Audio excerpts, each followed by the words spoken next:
माधवी उसे थोड़ी भी अच्छी लगती तो झट से बोल देता, कितनी भी कोशिश कर लो माधवी, मोनिका मैडम जैसी थोड़ी ही ना बन जाओगी।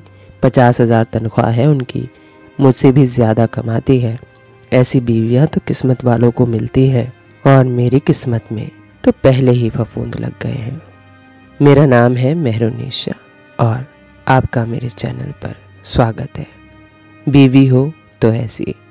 माधवी के पति मुकेश प्राइवेट कंपनी में नौकरी करते थे। वे अपने किसी न किसी अफसर को दावत पर बुलाते रहते थे और उनकी जी तोड़ कोशिश रहती थी कि उन्हें खुश रखे ताकि उनका प्रमोशन हो सके। उसी कड़ी में आज फिर मुकेश ने अपने अफसर को दावत पर बुलाया था, इसीलिए सुबह से ही माधवी तैयारी में लगी थी। आज का दिन इतवार का था तो पति मुकेश भी घर पर ही थे। बड़ी बारीकी से घर के हर कोने कोने को देख रहे थे, क्योंकि अफसर के साथ उनकी अफसर पत्नी भी आ रही थी। बड़ी बात यह थी कि वह भी किसी न किसी दूसरी ऑफिस में अफसर थी। बारीकी से घर के कोने कोने को देखते हुए जैसे ही उनकी नज़र स्टोर रूम के कोने में पड़े सामान पर पड़ी, जोर से आवाज़ लगाई, माधवी माधवी।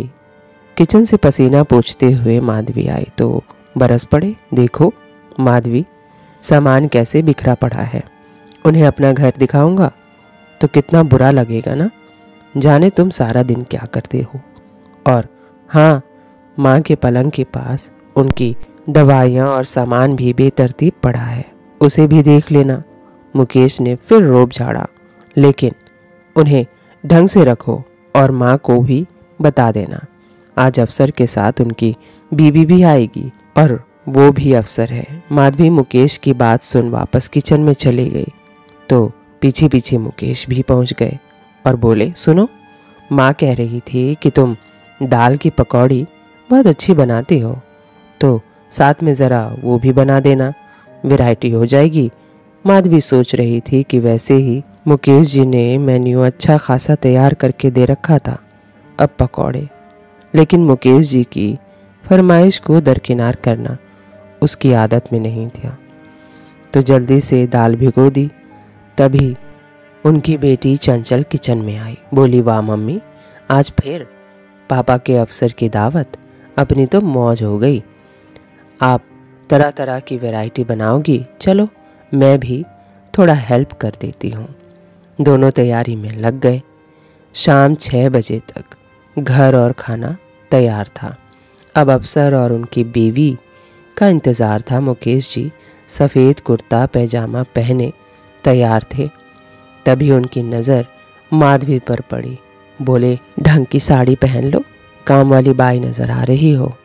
माधवी का मन ये बात सुनकर दुखी हो गया, क्योंकि उसने अपने मन से साड़ी अच्छी ही पहनी थी और वह प्रेस भी थी, लेकिन चलो दूसरी पहन ली। ये बात सुन माँ बीच में ही बोल पड़ी, मुझे तो बहू ने सुबह ही अच्छी साड़ी पहना दी थी, वैसे मेरी भी साड़ी सारी सफ़ेद है।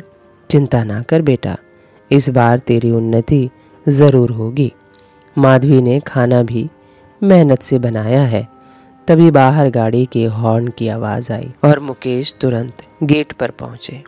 अपने अफसर का स्वागत करने को खड़े हो गए। पीछे पीछे माधवी भी मुस्कुराती हुई अभिवादन करने के लिए पहुंच गई। साहब के साथ उनकी पत्नी, जो बहुत ही स्टाइलिश और पढ़ी लिखी अधेड़ उम्र की महिला थी। वो सुंदर थी और बहुत ही बड़बोली थी। मोनिका उस दिन बहुत सुंदर लग रही थी। उन्हें पहले बैठक में बिठाया गया। मुकेश मोनिका को देखे ही जा रहा था। वो लोग बैठक में बैठे देख रहे थे कि हर चीज़ कितने करीने से सजी है।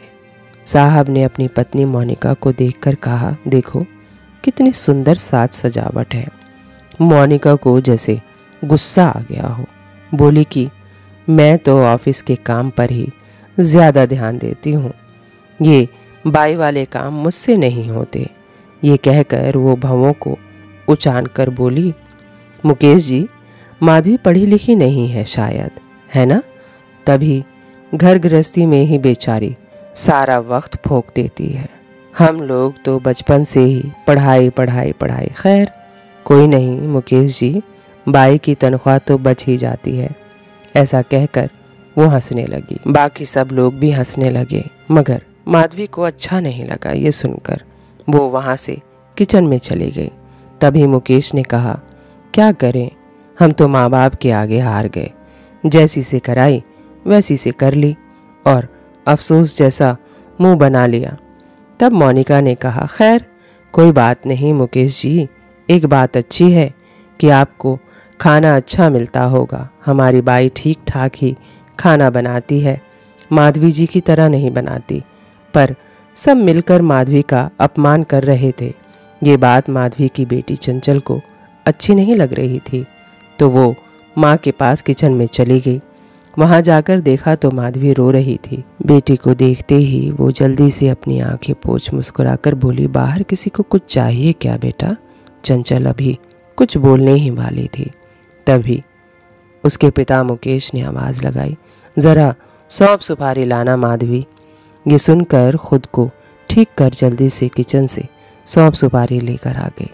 लेकिन चंचल को अपने पिता और उनके मेहमानों पर बहुत गुस्सा आ रहा था। वो किचन से निकलकर अपने रूम में जाने लगी। तभी उसे सब अपने पास बुलाने लगे, मगर वो नहीं आई। बोली, कल मेरा टेस्ट है इसलिए मुझे तैयारी करनी है। ये कहकर वो अपने कमरे की तरफ जाने लगी। तभी मोनिका ने तपाक से बोला, हाँ बेटा खूब पढ़ो, वरना अपनी माँ की तरह तुम्हें भी सारी जिंदगी कहीं बाई की तरह काम न करना पड़ जाए। इतना अपमान कर रही थी मोनिका, लेकिन मुकेश कुछ नहीं बोल रहा था। ऊपर से वो माधवी की ओर गुस्से में देख रहा था। माधवी अपने पति की गुस्साई नजरों को खूब पहचानती थी। उसे मालूम था कि ये सब चले जाएंगे तो मुकेश उसको इतनी खरी खोटी सुनाएंगे। वह सहम गई थी। फिर थोड़ी देर में मोनिका बोली, चलो अब हमें भी निकलना होगा, सुबह ऑफिस भी जाना है। माधवी खाना बहुत अच्छा बनाती हो, अगले संडे में अपनी सहेलियों को दावत पर बुलाऊंगी। अगर तुम आकर मेरी मेड के साथ कुछ पकवान बना दोगी तो मेरे ऑफिस में मेरा मान बढ़ जाएगा। तभी मुकेश बोला, अरे भाभी जी, आप जैसी पढ़ी लिखी औरत की छत्र छाया में रहेगी थोड़ा बहुत भी तो इससे कुछ सीखने को ही मिल जाएगा। मोनिका बोली, ठीक है फिर तुम आ जाना। कहकर वो लोग निकल गए। जब वो लोग चले गए तब मुकेश ने घर में कोहराम मचा दिया। अपनी माँ से खूब लड़ा, कहा कि मेरी जिंदगी इस गंवार के साथ बांधकर आपने मेरी जिंदगी बर्बाद कर दी। कितनी शर्मिंदगी हुई मुझे साहब के सामने। उनकी बीवी क्या सोचती होगी अब गंवार औरत के बारे में। माधवी बस खामोश रोए जा रही थी। चंचल अपने माँ का हाथ पकड़े अपने पिता को गुस्से में देख रही थी। फिर मुकेश बोला कि अब अगले हफ्ते उनके घर जाना है। जाहिल औरत, जाकर वहाँ कुछ ज़्यादा मत बोलियो, जितना वो बोले उतना ही बोलियो, और खाना पकाकर कुछ सीख भी लियो। मैडम कैसे बोलती हैं, कैसे खुद को रखती हैं, उनका स्टाइल, उनका बोलने का तरीका कुछ तो सीख लियो, तेरा जीवन सुधर जाए थोड़ा और हमें भी शर्मिंदा ना होना पड़े। आगे से मुकेश की माँ बहुत देर तक ये सुनती रही। फिर जोर से चिल्लाई, चुप कर मुकेश, और बोली, तू जिसे गंवार कह रहा है ना, गुणवंती, कितने गुण है उसके अंदर, तूने उसे देखा ही नहीं। तेरी बॉस की बीवी इतना अपमान पता है क्यों कर रही थी? क्योंकि वो इसकी तरह औरत बन ही नहीं सकती और ना ही इतना अच्छा खाना पका सकती है। और ये तू गंवार गंवार क्या कहता रहता है? क्लास 12 तक पढ़ी है, इंग्लिश भाषा ही तो नहीं आती उसे, और बाकी किस चीज़ की कमी है उसके अंदर? पूरे घर का ख्याल, बच्ची का ख्याल, मेरा ख्याल, तेरा ख्याल, और इतना अच्छा व्यवहार। आस पड़ोस में इसके बारे में ज़रा पता तो लगा, सब इसकी कितनी इज्जत करते हैं। तो मुकेश बोला, माँ, 4 गंवारों में एक गंवार को कोई सराह दे तो उसे इज्जत नहीं कहते। जहाँ उठता हूँ बैठता हूँ वहाँ हाई फाई लोग होते हैं। माँ, तुम नहीं समझोगी। ऐसा बोलकर मुकेश भुनभुनाता हुआ अपने कमरे में चला गया। मुकेश की माँ ने कहा, जा बहू, जाकर तू आराम कर। ये क्या बोलेगा, इसे क्या पता घर बसाने वाली औरत कैसी होती है। ये कहकर माँ अपने कमरे में चली गई। बैठक में माधवी और चंचल खड़े रह गए। फिर चंचल ने अपनी माँ से कहा, आज पापा ने आपका बहुत अपमान किया है, मुझे अच्छा नहीं लगा। आपने इतनी मेहनत की आज और इतने स्वादिष्ट खाने बनाए और पापा को उसकी कोई कदर नहीं। उस दिन माँ बेटी बरामदे में ही रात भर रहे। चंचल को इतना गुस्सा अपने पिता पर आ रहा था। फिर उसने सोच लिया कि पापा को अपनी गलती का एहसास कराना पड़ेगा, पर कैसे? वो रात भर सोचती रही और सुबह चंचल को आइडिया आया। उसने अपनी माँ को कहा, माँ आज से आप किचन में मेरे बगैर नहीं जाएंगी। माधवी ने कहा, चंचल बेटा तुम्हें पढ़ना होगा, सबसे ज़्यादा तुझे इंग्लिश बोलना सीखना होगा, वरना तेरी जिंदगी भी मेरी तरह हो जाएगी। चंचल ने कहा, माँ मैं कोई खाना नहीं बनाऊंगी, आप जो भी कुछ बनाएंगी बस उसे मैं यूट्यूब पे डालूंगी। माधवी बोली, क्या बोलती रहती है तू, वैसे ही तेरे पापा मेरे किसी काम से खुश नहीं रहते। अगर उनको ये सब पता चला तो कहीं मुझे बेघर ही ना कर दें, मेरे तो पीछे भी कोई नहीं है। चंचल ने कहा, माँ उनको बिल्कुल पता नहीं चलेगा, उसकी चिंता आप मत करो, आप बस रोज़ एक डिश बनाओ, मैं उसे रिकॉर्ड करूँगी, फिर देखना आपसे एक दिन पापा खुद माफ़ी मांगेंगे। माधवी बोली, रहने दे बेटा, उनकी माफ़ी नहीं चाहिए, बस वो मुझसे नाराज़ ना हो, मेरे लिए इतना ही काफ़ी है। फिर चंचल ने अपनी माँ का एक कुकिंग चैनल बनाया और उस पर रोज़ अपनी माँ के खाने की वीडियो डालने लगी। देखते ही देखते 3 महीने गुजर गए। माधवी का कुकिंग चैनल चल गया, लेकिन अभी तक मुकेश को पता नहीं था। वो तो बस माधवी को जैसे झेल रहा हो, ज़्यादा बात नहीं करता था। हाँ, जब उसे ज़रूरत होती तो वो ज़रूर माधवी के पास जाता, ज़रूरत पूरी करता और आ जाता। लेकिन कुछ दिनों से माधवी का बोलने का अंदाज़ और वो दिखने में भी उसे काफ़ी अलग लग रही थी। लेकिन मुकेश उसे बोला नहीं, क्योंकि वो तो बस उसके अंदर खामियां ही तलाश करता रहता। जब भी माधवी उसे थोड़ी अच्छी लगती तो झट से बोल देता, कितनी भी कोशिश कर लो माधवी, मोनिका मैडम जैसी थोड़ी ही ना बन जाओगी। 50,000 तनख्वाह है उनकी, मुझसे भी ज़्यादा कमाती हैं। ऐसी बीवियां तो किस्मत वालों को मिलती हैं, और मेरी किस्मत में तो पहले ही फफूंद लग गए हैं। ऐसी बात करके वो माधवी को दुख पहुंचाता, लेकिन मुकेश की ऐसी बातें सुनकर अब माधवी दुखी नहीं होती। अब ऐसी बातें सुनकर उसका आत्मविश्वास और बढ़ जाता और वो पहले से ज़्यादा मेहनत करने लगती।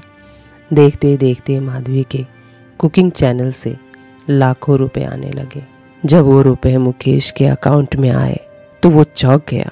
उसने जब चेक किया तो उसे पता चला कि ये रुपए कहाँ से आए हैं। जब मुकेश ने माधवी का चैनल देखा तो वो हैरान रह गया। उसको लाखों लोगों ने फॉलो कर रखा था और उसे बहुत अच्छे कमेंट भी लिखते थे। ये सब देखकर मुकेश अपनी करनी पर शर्मिंदा होने लगा और माधवी के हुनर के आगे खुद को छोटा महसूस करने लगा। वो घर गया, सोचा माधवी से कैसे माफ़ी मांगूं और कैसे कहूँ ये। अभी सोच ही रहा था, तब तक चंचल आई और बोली, पापा माँ के पैसे आपके अकाउंट में आए होंगे, आप निकाल कर माँ को दे दो। उनके पास कोई अकाउंट नहीं था तो आपका देना पड़ा, अब उनका अकाउंट खुलवा दूंगी, फिर उनके अकाउंट में ही आएंगे पैसे। मुकेश इतना शर्मिंदा था कि वो चंचल से कुछ कह ना सका। तभी मुकेश की माँ आई, बोली, तुझे कुछ पता है, जिसे तू गवार बोलता था ना, आज वो तुझसे 4 गुना ज़्यादा पैसा कमा रही है, वो भी अपने हुनर से, घर गृहस्थी संभालने के साथ। बता, तेरी मोनिका मैडम कर सकती है ऐसा? मुकेश शर्म से नजरें झुका लिया। तभी माधवी आकर सामने खड़ी हो गई। माधवी अब पहले वाली माधवी नहीं थी। अब वो आत्मविश्वास से भरी और खुद के नज़रों में खुद का सम्मान लिए एक सेलिब्रिटी बन चुकी थी। जब मुकेश ने उसे देखा तो माधवी को देखता ही रह गया। मुकेश को ऐसा लग रहा था जैसे वो माधवी को पहली बार देख रहा हो, लेकिन झिझक भी रहा था माधवी से बात करने में। उसे अपनी वो माधवी के लिए कहे गए अपमानजनक शब्द याद आ रहे थे। वो इतना शर्मिंदा था कि वो कुछ बोल ही नहीं पा रहा था। तभी माधवी ने कहा, आप चाय पिएंगे? मैं बना कर लाती हूँ। मुकेश ने माधवी का हाथ पकड़ लिया और बोला, मुझे माफ़ कर दो, मैंने तुम्हारे साथ अच्छा बर्ताव नहीं किया है। मुझे मेरी गलती का एहसास हो गया है। बोलो माधवी, मैं तुम्हारे लिए क्या कर दूं कि तुम मुझे माफ़ कर दो। और माधवी के सामने सर झुकाए बैठा रहा तो माधवी ने चंचल की ओर देखा। चंचल खिलखिलाई और अपनी माँ के गले लग गई और धीरे से कान में बोली, मैंने कहा था ना पापा आपसे माफ़ी मांगेंगे। माधवी चंचल को ज़ोर से गले लगाई और धीरे से वो भी बोली चंचल के कान में, शुक्रिया मेरी दुनिया।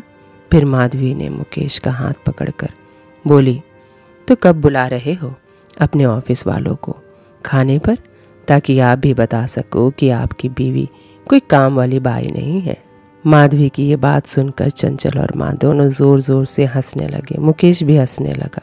फिर मुकेश बोला, हटाओ, नकली लोगों को अब मैं कभी नहीं बुलाऊंगा। नकली लोगों को खाने पर। मेरी बीवी इतनी बड़ी सेलिब्रिटी जो बन गई है। ये कहकर वो अपनी माँ, अपनी बेटी और अपनी बीवी को एक साथ गले लगा लिया और कहा, बीवी हो तो ऐसी हो।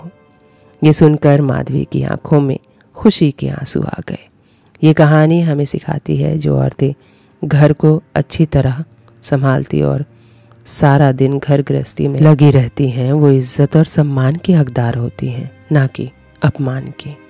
उम्मीद है मेरी ये वीडियो आपको अच्छी लगी होगी, तो चैनल को सब्सक्राइब करके आप मेरा हौसला बढ़ा सकते हैं। तो चलते चलते एक कविता सुन लीजिए।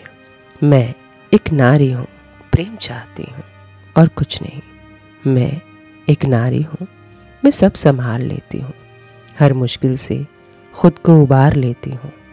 नहीं मिलता वक्त घर गृहस्थी से, फिर भी अपने लिए वक्त निकाल लेती हूँ। टूटी होती हूँ अंदर से कई बार मैं, पर सबकी खुशी के लिए मुस्कुरा लेती। गलत ना होकर के भी ठहराई जाती हूँ गलत। घर की शांति के लिए मैं चुप्पी साध लेती हूँ। सच्चाई के लिए लड़ती हूँ सदा में, अपनों को जिताने के लिए हार मान लेती हूँ। व्यस्त है सब, प्यार का इजहार नहीं करते, पर मैं फिर भी सबके दिल की बात जान लेती। उम्मीद है मेरी ये वीडियो आपको अच्छी लगी होगी, तो चैनल को सब्सक्राइब कीजिएगा, लाइक कीजिएगा और हाँ, बेल आइकन को दबाना ना भूलिएगा।